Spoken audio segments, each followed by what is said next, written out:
Hello अस्सलाम वालेकुम my YouTube family, welcome to my YouTube channel. तो आई होप कि आप लोग ठीक हो और मैं भी खैरियत से हूँ।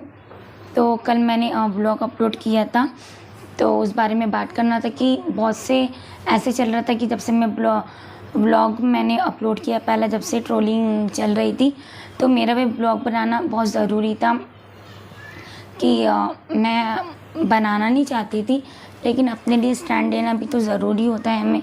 तो मैंने अपने लिए स्टैंड लिया। तो मैंने अपने हस्बैंड को भी बताया था इस बारे में, उन्होंने कहा ठीक है। तो बहुत से लोग वो कुछ भी समझते हैं कि हमारे बारे में कुछ भी बोल लेंगे, ये कोई जंगली राज है, मतलब कि कुछ भी बोलेंगे और हम कुछ भी सुन लेंगे। हाँ, by the way by chance हम गलत हो तो हमें लगता है कि हम गलत है, लेकिन हम गलत नहीं, फिर भी हमें कोई कुछ बोल रहा है तो फिर वो चीज़ गलत है कि। और आज हॉस्पिटल से अपडेट भी आया डैडी के लिए कि डैडी के पैर में प्रॉब्लम हो गया है, उनके पैरों में इन्फेक्शन हो गया, स्वेलिंग हो गई है, तो उनके पैरों में से पास आ रहा है। तो ये सारी भी टेंशन चल रही है। तो मैं थोड़ी देर के लिए बहुत ज़्यादा मैं उदास हो गई, बहुत टेंशन होने लगा हमारी फैमिली को कि कैसा होगा। तो मेरे डैडी इतनी तकलीफ़ में, उनको उस तकलीफ़ का एहसास भी नहीं है। तो ये हमारे लिए बहुत मुश्किल होता है कि जब हमारे पेरेंट्स लाइफ के स्पेस पे आते हैं। वैसे डैडी की इतनी एज नहीं है कि वो लाइफ के स्पेस में उनको आना पड़े, वो सिर्फ 56 के हैं, लेकिन जब छोटी उम्र से उनको इस बीमारी सिज़ोफ्रेनिया नाम की इनको बीमारी, तो उससे ये सफ़र कर रहे थे। हुआ क्या कि जब 21 उनको दौरे आए मिर्गी के, जब झटके आए, तो उस वजह से क्या हुआ कि उनका जो ब्रेन था वो छोटा हो गया, सिकुड़ गया, उनको न्यूरोलॉजिकल प्रॉब्लम हो गई। तो पहले जो सिज़ोफ्रेनिया का जो इशू था, प्लस ये नसों में बीमारी में ब्रेन की नसों में तब्दील हो गया। तो जब इस तरह से कोई पेशेंट पहुंचता है तो बहुत मुश्किल होती है कि उनके हम जान बचाएं, हम उनको सुकून दें, उनको राहत दें। तो डैडी के अंदर ज़िंदा दिली बहुत है। डैडी जब अच्छे थे, नॉर्मल थे, वो कहते थे कि मैं ज़िंदा रहना चाहता हूँ। उनको मतलब कि बहुत ज़िंदा दिली थी उनके अंदर, और वो किसी की डेथ वगैरह होती थी तो किसी के डेथ में नहीं जाते थे, वो उनको बहुत डर लगता था। तो आज डैडी इस तकलीफ़ से गुज़र रहे हैं, तो आप लोग समझ सकते हो कि मैं कितनी तकलीफ़ में हूँ, हमारी फैमिली। फिर ये भी तकलीफ़ है फादर की, फिर अलग से सब आके ट्रोल कर रहे हैं, कोई हमारी तकलीफ़ समझ ही नहीं रहा, हमें उल्टी सीधी बात बोल रहे हैं, जिसके जो दिल में आ रहा वो कह रहे हैं, किसी भी तरह से ट्रोल कर रहे हैं। तो फिर डिप्रेशन में जाना तो फिर सही है। तो मेरी जगह कोई भी और होता तो वो यही करता। मुझे नहीं पता कि लोग ऐसे क्यों करते हैं। तो मैं अपनी यूट्यूब फैमिली को बोलना चाहूँगी कि आप लोग ज़्यादा से ज़्यादा दुआओं में मेरे डैडी को याद कीजिए, उनकी सेहत के लिए, उनकी हेल्थ के लिए दुआ कीजिए कि अल्लाह पाक उनकी ज़िंदगी सही सलामत दे, जो और हमारी ज़िंदगियों में लाइफ में खुशियाँ लाए। और एक और रिक्वेस्ट है मेरी यूट्यूब फैमिली से कि आप लोग मेरे चैनल को ज़्यादा से ज़्यादा सब्सक्राइब कीजिए।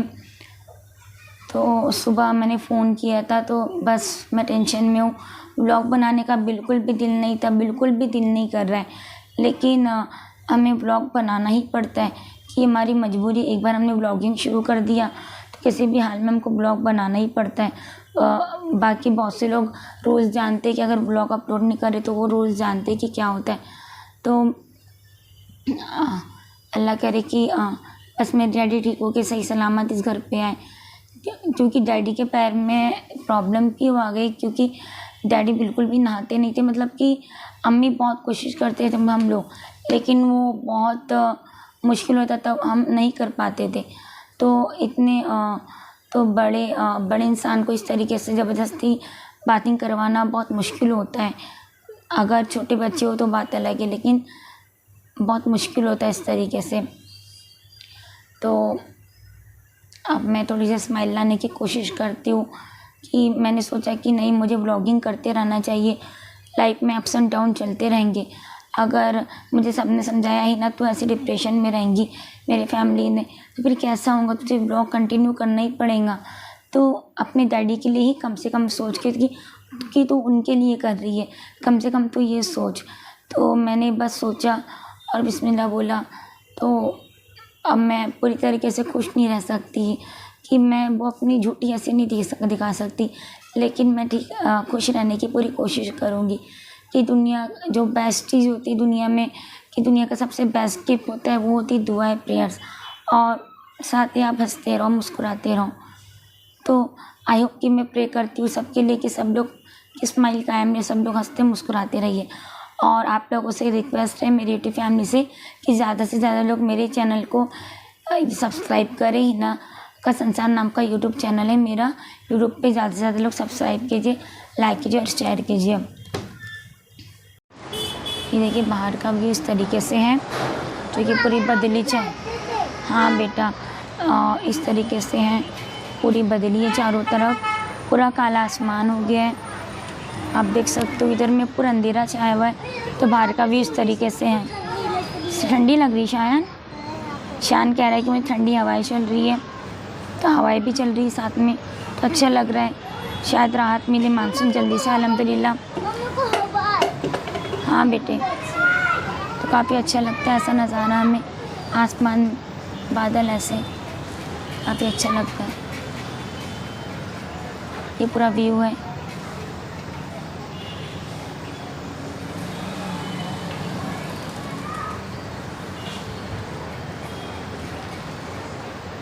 और ये हरा पेड़ है, ये ग्रीन कलर का, मुझे पेड़ पौधे बहुत पसंद है। शान क्या कर रहा है? शान को अच्छा लग रहा है। बाहर का बिस्तर है, बहुत अच्छी ठंडी ठंडी हवाएं चल रही है, काफ़ी राहत मिल रही है, दिल को काफ़ी सुकून देती है हवाएं। इबा क्या कर रहा है बेबी? स्पेलिंग, अच्छा ये जो है अच्छा स्पेलिंग देख के आप लर्न कर रहे हो।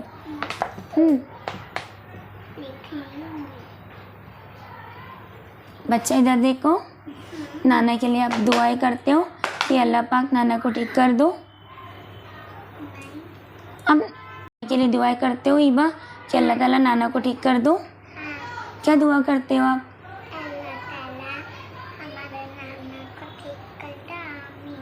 अच्छा थैंक यू मेरा बच्चा, मेरा चल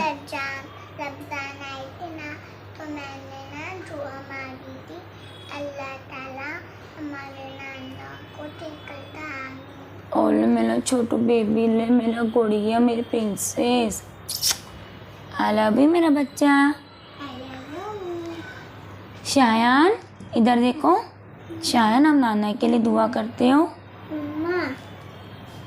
शायान नाना के इधर देखो, शायान नाना के लिए दुआ करते हो, के लिए दुआ करते हो। हाँ पहले किया तो मैंने, और अभी पहले बहुत दिनों की बात की है, और अभी किए थे बेटा। इधर देखो शान, इधर देखो, तब किया था, तब दिन को अपनी कोचिंग में सुधार देते। क्या दुआ किया था मेरे बेटे ने? अल्लाह ताला नाना को ठीक कर तो आऊंगी। और मेरा छोटू बेबी, मेरे बच्चे। तो शान क्या कर रहा है बेटा तू? अपने बच्चे भी अपने नाना को काफ़ी प्यार करते, अपने नाना के लिए दुआएं कर। बता बेटा मेरे बेटे ने क्या बनाया? देखो आप बताएं कौन सी पेंटिंग बना रहा है तू? कैसी हो गई? हाँ अम्मी जो है भी आराम कर रहे हैं, क्योंकि अम्मी ने काफ़ी टेंशन लिया डैडी का काफ़ी। अम्मी डैडी ठीक होके आ जाएंगे ना? हाँ। सही सलामत? मुझे झूठी तसल्ली देने तो नहीं बोल रहे हो? नहीं। पक्का ना? एक घबराहट क्यों हो रही है अम्मी इनको लेके? अल्लाह की तरफ एक बेचैनी है मेरे को, लगता है ना अपना कोई तकलीफ में रहे तो ठीक होंगे ना? इंशाल्लाह ठीक हो जाएंगे। अगर देखो हम इनको एडमिट नहीं कराते, अभी सिर्फ पैर ही खराब हुआ, खुदा न खास्ता पूरा जिस्म में फ़र्क पड़ता तो फिर क्या करते?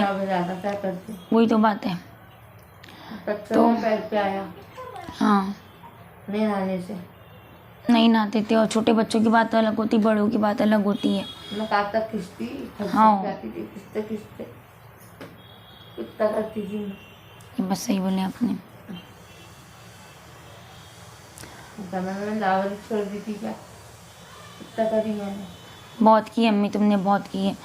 उनकी ये सब कुछ क्लीन करना। 20 साल से करते हुए आ रही। हाँ, दूसरा तो 8 महीने में 8 दिन में नहीं बोल देता है, भाग जाता है।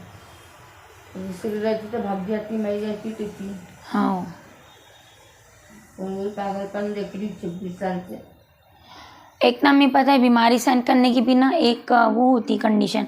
डैडी 14 साल के थे तो जब से बीमारी है, तो सहन करते करते क्या हुआ, अम्मी की जो जिस्म है ना, डैडी का पूरा वो कमज़ोर हो गया। वो गोली उनका दिल दिमाग पूरा कमज़ोर हो गया। गोली नहीं खाती थी। उनका दिल दिमाग क्या पूरा कमज़ोर हो गया। उन्होंने अपने पैर को कुल्हाड़ी मारी। डॉक्टर जो टैबलेट देते थे वो कहाँ लेते थे अम्मी, वो बिल्कुल नहीं लेते थे, वो लोग लेते ही नहीं थे, वो बस वही रहता था उनका।